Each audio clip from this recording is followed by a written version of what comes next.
All right, buckle up, everyone, because today we're going behind the scenes of the 2022 World Cup. In Qatar. In Qatar, yeah. Yeah. You wanted the real story, not just the, the highlight reel. So Right. we're going to give that to you today. Absolutely.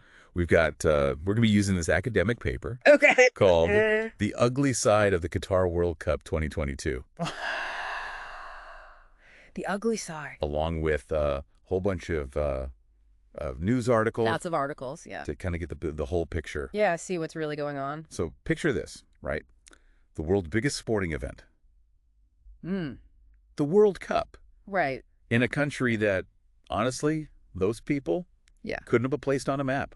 A few years ago, exactly. A few years ago. Yeah. And to host it, Qatar. They really pulled off a mind-boggling transformation. I mean, we're talking 7 brand new stadiums, a completely new airport, over 100 hotels. It's like they built a city out of thin air. Practically, all in just 12 years. And get this, the price tag for all this was a cool $300 billion. $300 billion. Makes it the most expensive World Cup ever, by far. I talk about going all out. Yeah.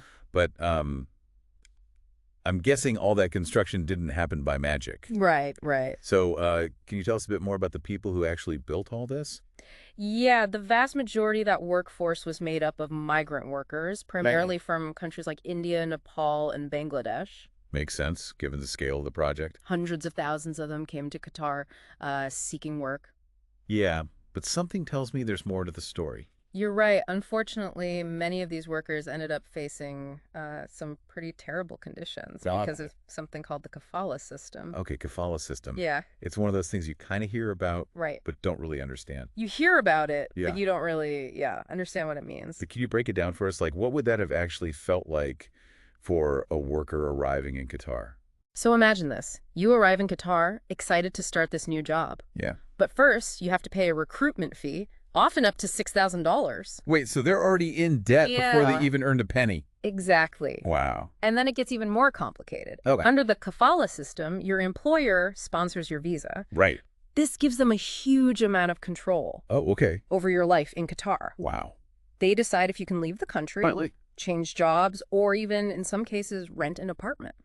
So you're essentially at the mercy of your employer. Unfortunately, yes. Wow. And this power dynamic, combined with the desperation of many workers to earn money and send it back home, created a situation ripe for exploitation.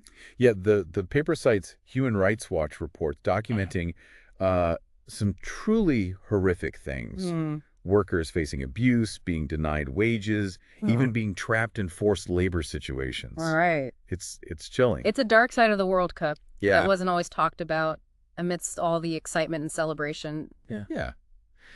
It's hard to imagine being so vulnerable in a foreign country. Yeah. It sounds like the system was practically designed to create that vulnerability. It really was. Yeah. And sadly, it wasn't just migrant workers who faced challenges in Qatar. Right. The LGBTQ plus community also found themselves in a really difficult position. Right. Remember, in Qatar, homosexuality is illegal and punishable by up to 7 years in prison. That's such a stark contrast to, the growing acceptance of LGBTQ plus rights in many other parts of the world. Yeah, absolutely. Was this even on people's radar before the World Cup? It definitely became a much bigger conversation in the lead up to the event. Okay. Human rights groups were raising concerns. Yeah. And there were even calls for boycotts.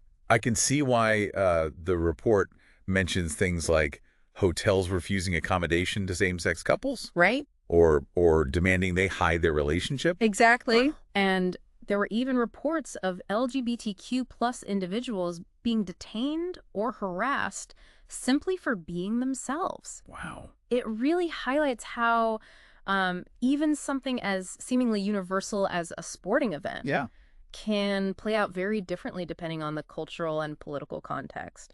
Yeah, it's a good reminder that progress isn't linear, right? Right. And that what might be considered acceptable in one part of the world can be incredibly dangerous in another. Absolutely. But shifting gears a bit, I'm curious about Qatar's perspective on all of this. I mean, they must have known about these issues going in. Yeah. What were they hoping to achieve by hosting the World Cup? That's a great question. Yeah.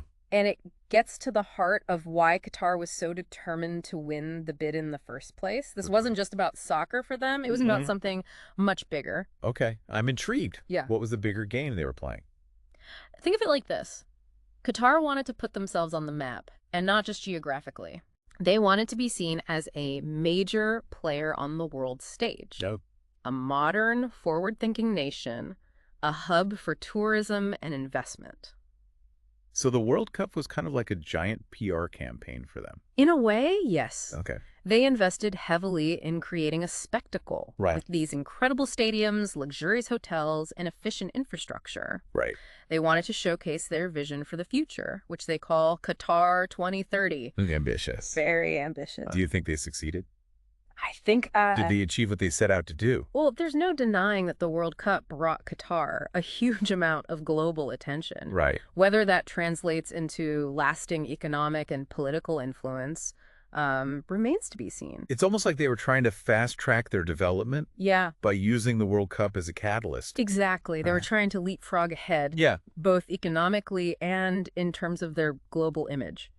But I keep thinking about those underlying issues we talked about. Yeah. The migrant workers, the LGBTQ plus community. It feels like there's a tension there. Absolutely. On one hand, they're presenting this image of modernity and progress. Yeah. But on the other hand, there are these systemic problems that can't be easily ignored. It makes you wonder what's going to happen now that the spotlight has moved on. Right. Will any of these changes last? Or will things just, go back to the way they were? That's the million-dollar question. Right. There's definitely a risk that, these improvements were just for show. Yeah. And that once the world stopped watching, things would revert back. It would be incredibly disappointing, especially for the workers who risked so much.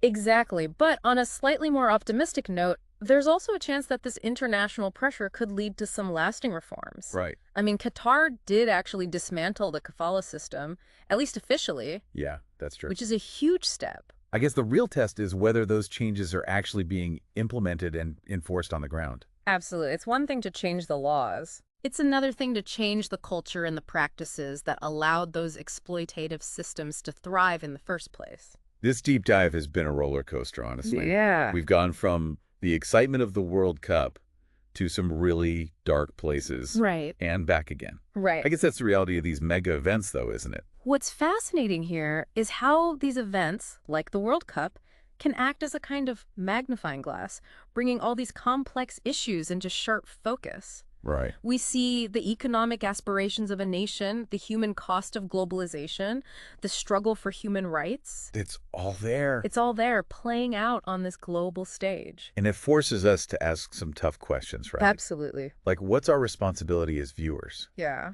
Are we complicit in any way when we watch these events, knowing what we know about what goes on behind the scenes? That's a question everyone has to grapple with for themselves. Right. There's no easy answer, but I think it starts with awareness. Yeah. The more we know about these issues, the more informed our choices can be. Right. Whether that's choosing to support certain brands or organizations or speaking out against injustices.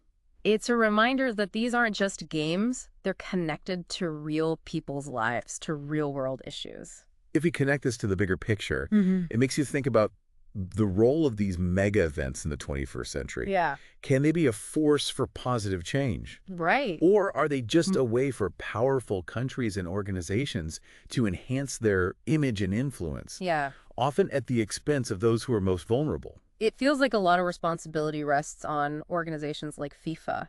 Yeah. To use their platform to push for better standards and to hold host countries accountable. Absolutely. They have a lot of power. Yeah. And with that power comes a responsibility to do what's right, not just what's profitable. Well, we've covered a lot of ground today. Yeah. And I have to say, this deep dive has definitely given me a lot to think about. The key takeaway here is that we can't just sit back and passively consume these events, We need to be engaged, informed, and willing to ask tough questions. Yeah.